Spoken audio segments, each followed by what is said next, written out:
আসসালামু আলাইকুম বন্ধুরা, আমি যেখানে দাঁড়িয়ে রয়েছি এটা হলো মাওয়া শিমুলিয়া ফেরিঘাট। কত না সুন্দর দেখা যাচ্ছে পিছনে দেখেন যে পদ্মা, এই রেলের পদ্মা।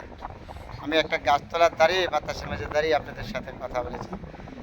তার সেই পদ্মার গুণগান বইলে আমি ছোটো মুখে শেষ করতে পারবো না। কত সুন্দর যে মানে আমাদের নদীমাতৃ বাংলাদেশ, একটা শব্দ আছে না, নদী বাঁচবে, আমরা বাঁচবো, পরিবেশ বাঁচবে।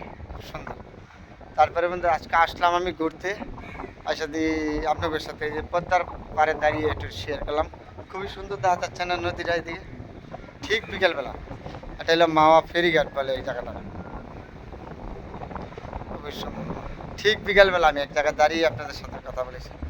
আসলে সুন্দর জিনিসগুলি আমাদের উপভোগ করা কর্তব্য। ছেলে মেয়েদের নিয়ে ঘুরে আসা, দেখা, এটা আপনার আমার প্রতিটা মানুষের জন্য। সুন্দর জিনিসগুলি দেখলে মনটা ভালো হয়ে যায় আর কি। সবাই সময় পেলে একটু ঘুরতে আসবেন, দেখবেন পদ্মার পাড়ে।